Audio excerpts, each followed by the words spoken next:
Samant, right?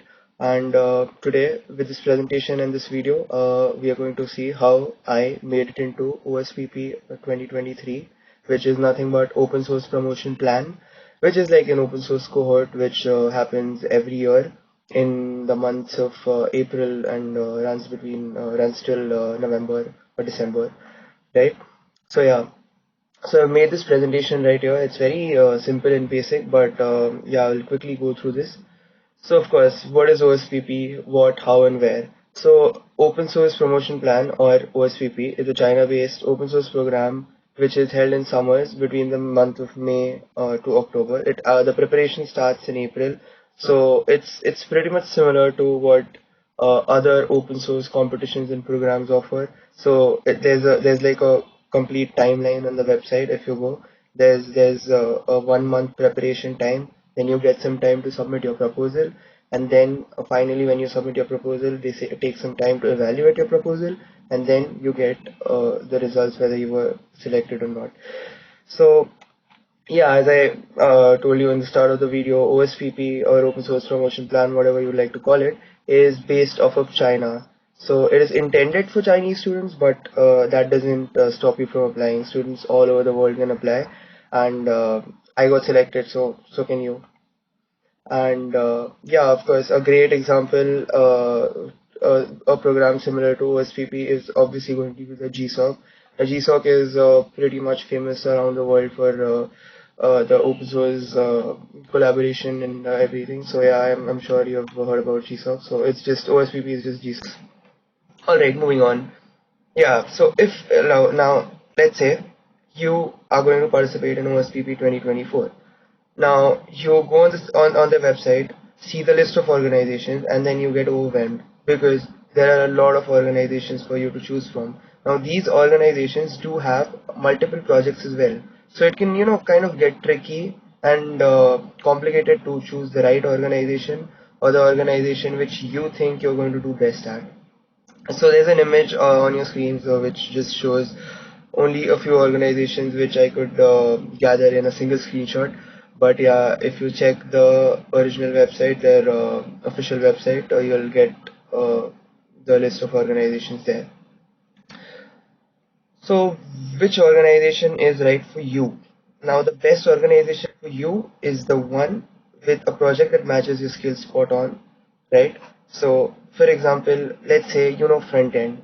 So if you know front end, you are likely, or you should choose a project slash an organization where there is front end technology required in the project requirements. It's as simple as that.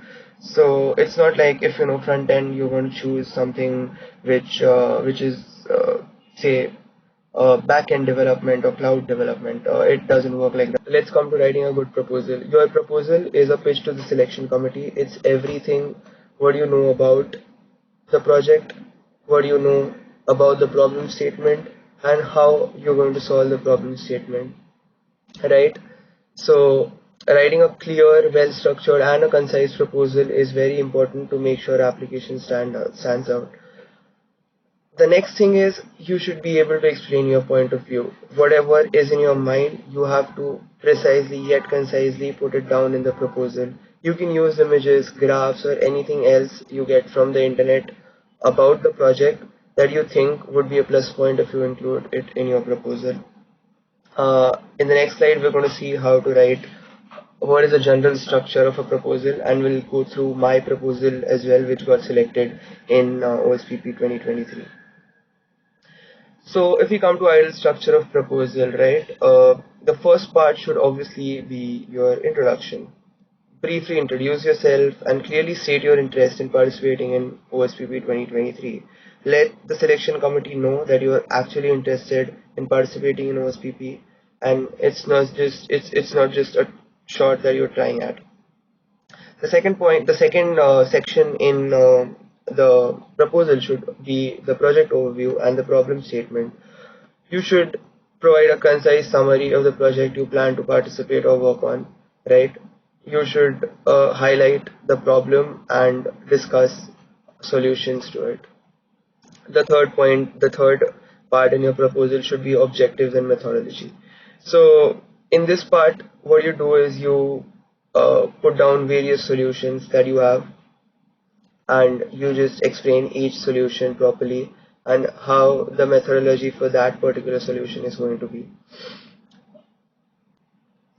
Alright, the next point is going to be timeline and collaboration.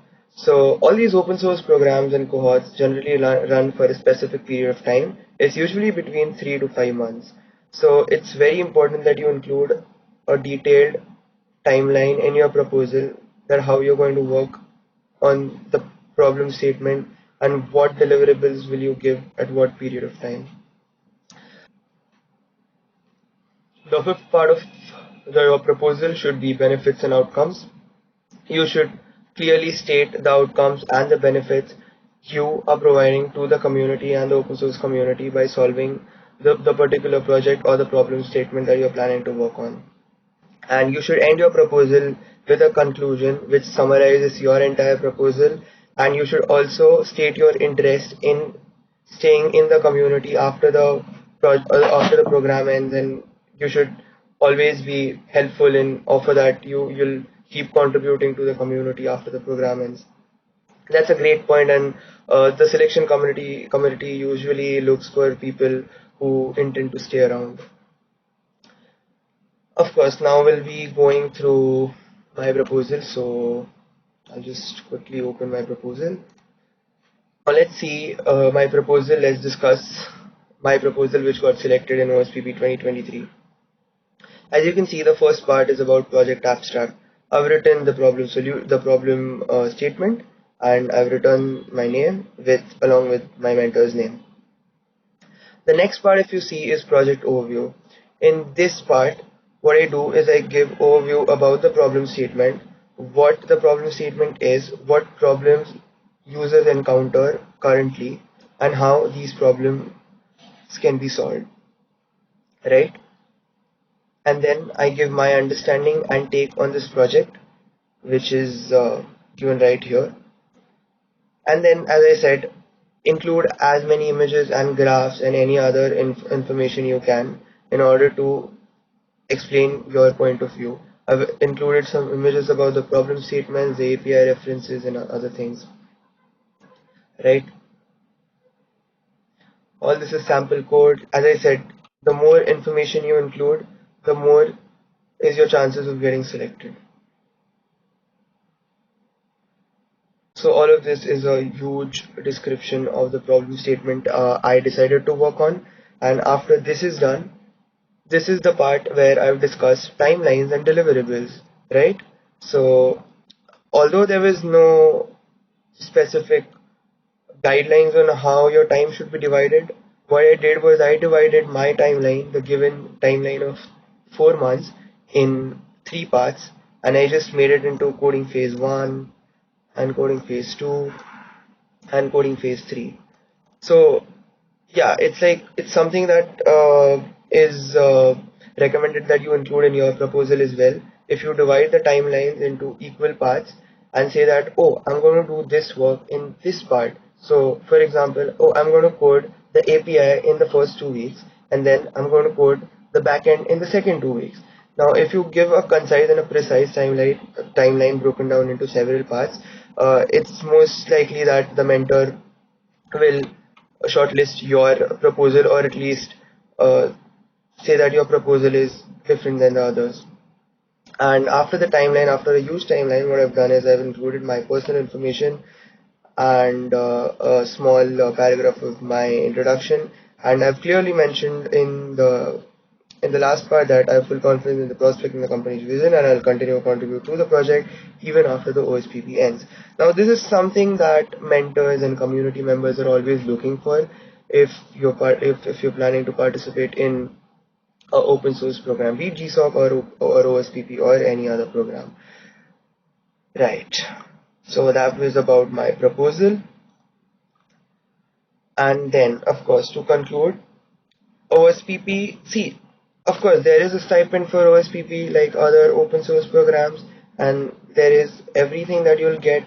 But apart, I think the most important thing about OSPP is not just about participating. It's about the opportunity to contribute to big names, big companies, and big organizations, and to be a part of that dynamic open source community.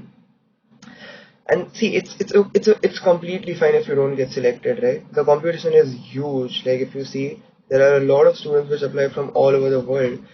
So it's okay if you don't get selected. You still have the next attempt, and it basically runs every year. So yeah. Then we have a bonus tip that before the video ends is that you should start early contributions in the community. So, for example, if you are early on to take on a project and you decide that, oh, this is the project I want to work on, what you do is you basically try to get into the open source community, speak with the community, make some acquaintances, and ask around and solve good first issues and make some good contributions.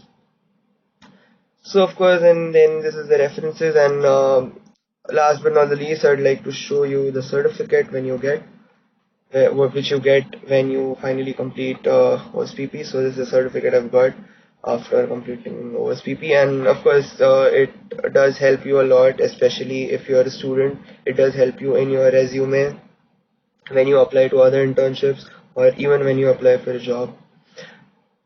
Right. So that was my take on how you can get into OSPP. I have written a couple of blogs on this as well, and I'll be linking them down in the description below. So make sure you check that out as well. And I hope you've gotten a basic idea about how to get into OSPP, and you'll get more about what OSPP and other details in my blogs as well. So if you did like the video, then please make sure you like the video and subscribe to the channel. And if you have anything to ask me or any questions, feel free to comment down below, and I'll be happy to answer them. All right, bye bye. See you.